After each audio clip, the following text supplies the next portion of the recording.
So I am the CEO of Comunet, and as Paul mentioned, I have a non-technical background. I started my career, I spent the most of my career working for companies like Mars and Carlton United Breweries. Actually, during my time at Mars, I was a favourite uncle, and then I moved to the brewery and was a favourite brother-in-law, so it worked out quite well. But I have been the frustrated client. I've been the person that has sat on business activity teams, both nationally and internationally, and sort of became a bit frustrated with where technology was heading. And I say that because when I joined the Mars business back in 1999, the IT department was a team of wonder and opportunity, where exciting things were going to happen. And then over years, it seemed to transition into a cost centre and almost an inhibitor of innovation. So who are we? Well, first of all, think of us as a 20-year-old startup, and hopefully that becomes a little clearer through this presentation. But Comunet have been a business that's been serving the local, national and international business community for over 20 years. To try and articulate the location, or to give you some further context, our sister company, Avinet, have a software product that is a much needed software product in aviation that's currently in over 200 clients in 31 different countries. And because it is a compliance product, it's business critical. If it wasn't working effectively, fleets could be grounded. So our first entry into the cloud was as a client. We went into it to understand what it could provide us in terms of the reliability and the scalability that we required. And that was our first introduction to the likes of Amazon Web Services and Microsoft. In terms of our credentials, I'm happy to say that only a few weeks ago, we were named the most innovative partner for Amazon Web Services across the Australian and New Zealand region, which was great acknowledgement and credibility for the work we've done already in this space, and hopefully one of the reasons why we're here today. What about the current environment that we're trading within? I think most of you would have heard about the fourth industrial revolution that we're already in, and a lot of people talk about the digital transformation that comes with that. It's still an area where a lot of businesses have their head around, but many more don't quite. And I was presenting to a group of 20 CEOs a few months ago now, and one of the CEOs was talking about their frustration with their current website. So I threw that into a pretty standard website grader, and at the end of the presentation was able to share with him where his deficiencies were at and where improvements could be made. And the 19 other CEOs in that room asked me to also grade their website. And it just talks about how businesses still are a little unclear about what the digital transformation journey actually means for them. So we talk about the fourth industrial revolution. I think the greatest analogy of that is the driverless car. Now, for some in the room will probably think it's science fiction, others that they've already probably driven in one. And I liken the fact that the driverless car is no longer being driven by the human behind the wheel, but the sensors and the data that comes from those sensors. And that's why I really resonated with a quote from Pip Marlow, who's the MD of Microsoft Australia, only last week, which that data is the new oil that will drive the fourth industrial revolution. So what does that mean in a practical sense? Well, first of all, business will need to store, manage and benefit from data more so than they ever have before. And data, actual total data size, is doubling at an average of every 2 years. Businesses don't need to do this just to enable them to innovate and to grow, but also to future-proof their businesses to remain relevant. So with that, the cloud is the best option for businesses to do that. Yet in developed markets, less than 3% of total workloads are currently being utilised on the cloud. So why is that? To me, there's a couple of key components of that. The first one is the mass confusion and misinformation around what the cloud actually is. And I liken that to where the term that cloud is often bandied around a lot more than it should be. A recent example was I was speaking to an MD of quite a reasonable size business. When we were talking about the cloud journey, they mentioned that they had tried it as an organisation, didn't work for them and they've moved on. From further probing, I realised that all they had done was rent some computing power off a third-party data storage rather than getting true benefit of what the cloud can actually do for them as a business. The other component is that there's a different model needed by industry to actually make money. And this is another contributing factor, because there's businesses like us that have a very traditional business model that worked in the previous approach. So as a business, I call ourselves a 20-year-old startup, because we are fundamentally changing the way we do business to ensure that we are relevant in this new world and then can benefit and commercialise the opportunity. The way I'm going to try and explain it is this, the server. The traditional approach would be we would sell you a fairly large bit of kit, make some good points on that, and then plug it in for 6 months at $200 an hour. And that was the general model that worked. Didn't achieve those stacks of money, but it was a pretty profitable business model that you could put in practice. The reality is that model is no longer relevant. And this is where a lot of partners like us are struggling to transition their business model for that basis. So we find ourselves in a really strong position for a couple of things. One, we didn't put a couple of million in our own data centre, and I don't have that as a liability I need to make money off. And two, we don't have 40 or 50 sales guys that have been out there pushing hardware and product. Rather, we can reposition ourselves to deliver services that the cloud enables. So what is the cloud? Right, so although I've come from a non-technical background, I still do find myself talking too much technology speak that seems not to resonate with the people I'm talking to. So I've come up with my own analogy, and hopefully it works and it makes sense to you guys as well. So what I've come up with is Lego bricks. So let's think about cloud providers providing a pile of Lego bricks that you can build stuff with. Every cloud provider gives you enough Lego bricks that you can build in a way that can then rent computing power. And that is the basic premise of cloud computing, that you can rent computing power on a user basis, so as you need. But then I think about when I grew up using Lego and playing it with my kids today, the only thing that limited my ability to invent new things and, the only thing that limited my imagination was the amount of bricks I had access to. And to me, this is a key difference between the global leaders in cloud computing and those that are providing a small component of it. So simply, Amazon Web Services and Microsoft give us more bricks to which we can build from.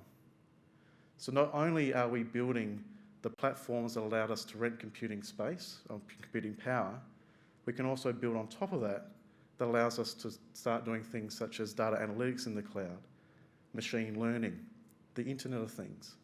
And this is where the true power of the cloud really starts to take shape and businesses really start to benefit from. So let's put that in a bit more context for you. Imagine the pile on the left represents about $10 million in investment into cloud. The next pile represents about $100 million in investment. And this pile represents about $5 billion of investment, more like where you are at the top end of town from a global best practice perspective.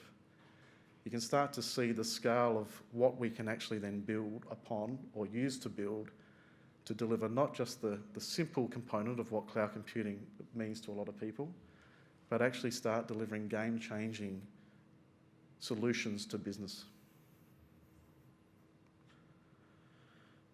So that's one component. Okay, so it's the amount of bricks you can get and what you can build from it. But then it got me thinking about when I purchased my son a Lego car for his birthday last year. One of the contributing factors to that decision was actually how easy it was to build. Did it have reasonable instructions that were step by step and delivered the outcome? So when there was a recent announcement of a new data centre built in the northern suburbs of South Australia, the thing that I started thinking about was location of a data centre is interest but irrelevant. It's more about what you can build with the building blocks that presents to you. So to me, when we look at our cloud providers, it's the quantity and what you can build, but how simple is it? Is it a fairly simple step-by-step instruction manual to help you build, or is it your worst IKEA experience? What can take us less than 45 minutes in the global leading cloud providers can take us days and weeks in others.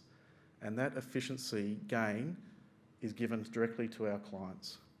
So it's the ease of being able to put these bricks together and build these solutions in the universal language of technology. Okay, so I've talked about, when we look at our cloud partners, it's around the how many Lego bricks you get and what you can build with them, and also how easy are they put together and do they come with step-by-step instructions. But the simple overarching is this global best practice? When you're looking at different cloud platforms to take advantage of, it is around global best practice is the real core basis of what you should be positioning against. Okay, so let's talk about global best practice. It's no surprise that Amazon Web Services and Microsoft, who are in the room, are considered, well, they're the only two in the top right-hand quadrant of the Gartner cloud computing, and there's daylight to everyone else. So Amazon Web Services and Microsoft are the clear leaders in cloud computing on a global scale. I was reading an article that Glenn Gore, their head of technology at AWS, and a quote that he mentioned within that was, 5 years, that's 2 tech generations. And that got me thinking as well about how this is relevant to today's discussion. For anyone who has purchased a plasma TV, if you think 5 years ago, and that's why Simon Goodwin's been represented there as a captain at the time, versus 2015, the advancement in technology in that time means that what product you're buying is better and generally cheaper. And it's this premise that gets me thinking every time I attend a business seminar on innovation, why is it always about getting access to government grants or other programs that throw cash at innovation? To me, don't get me wrong, that's a nice thing to do, but it's not the be-all and end-all in how you can really drive innovation within an organisation. So think of this red dotted line as a current expense for a company within their technology department. What we find is when we start working with businesses on their cloud journey, there's an initial investment that's above what their standard investment was to get themselves ready and ripe for that transition into the new way of doing business. But over time, the efficiency gains are achieved. So every client that we've gone on this journey with, if you think about it, there's a period of time when the net cost is the same, but at the end of the journey, they're in a much stronger position than when they started. But also what it's done is freed up investment capital to then put back into value-adding activities within their business. And it also gives them an environment that's more conducive to innovating. Because the reality is, throwing money at innovation isn't going to solve the problems. You've got to look at your culture and be fit for change to facilitate. So we often help businesses improve their performance while saving money, creating the appetite and ability to drive innovation. What we talk to about the C-level executives in organisations, it's also almost the CFO has that look in their face when you talk about technology because they're expecting, well, how much is this going to cost? Whereas in reality, over a longer period, 2 to 3 years, the actual investment in technology doesn't need to be incremental to achieve a much better outcome than what's being achieved today. And this is why we say cloud is a catalyst for technology to move from that cost of doing business and the business innovation inhibitor to an enabler of growth. So let's talk about South Australia. It's the right size for innovation. It's got the reasonable demographics. It's got the size that allows companies to be innovative. And on the back of the sub-announcements, there has been an improved settlement with the clients that we're talking to, even though they're not directly involved in the submarine program. So the point I want to make here is the cloud truly globalises the opportunity. There is no tyranny of distance. There is no need to align ourselves with where the data centre is located. It opens any business in South Australia to the best practice cloud technology. No longer do you have to play second fiddle. You get access to the best that's out there. Now, I was going to provide a couple of examples. I'm just getting the nod of how long I've got. So let me just quickly say a couple. So Gliderol, a well-known South Australian brand that is famous for its garage doors. The original owners just repurchased that business back from the parent company, and they had such a small amount of time to transition themselves out of that environment, it would have been impossible for us to deliver that into the traditional approach. By utilising the cloud, we're able to build, test and dev environments for the cost of lunch in 48 hours, and allowed us to test the environment right through to the separation to ensure that everything worked as it should. And we actually saved into the 6 figures in terms of upfront costs associated with the traditional approach to invest back into their operations. Queensland Government, even though you think that pilots and aviation is high in technology, you've still got pilots walking into the cockpit with a tub of paperwork. We've worked with the Queensland Government to remove that need, where they manage all their requirements through a tablet. That saves the pilot 2 hours per flight in administration, saved them hundreds of thousands of dollars in map subscriptions, and actually improves the safety of the airline through getting access to more up-to-date information. The last one I'll say is that we've just actually transitioned a UK-based global company with over 30,000 employees. We've actually shifted their email exchange into the cloud. That's actually reduced their risk, improved their performance, and saved their costs by over 40%. So here we are, a little business head office in Adelaide, helping a global entity in this space from our offices around the corner. And this is another example of where the cloud can really remove the barriers of distance and open up any business to any opportunity anywhere in the world. So the things that I'll leave you with today is that when you go back to your businesses, I would suggest to ask these 3 questions. So 1, what is your strategy on how to benefit from the cloud? And if you have one, what cloud? Is it hybrid? Is it private? Is it public? And then which cloud? Are you currently getting the right advice and support to ensure that you're on the right path? Thank you very much.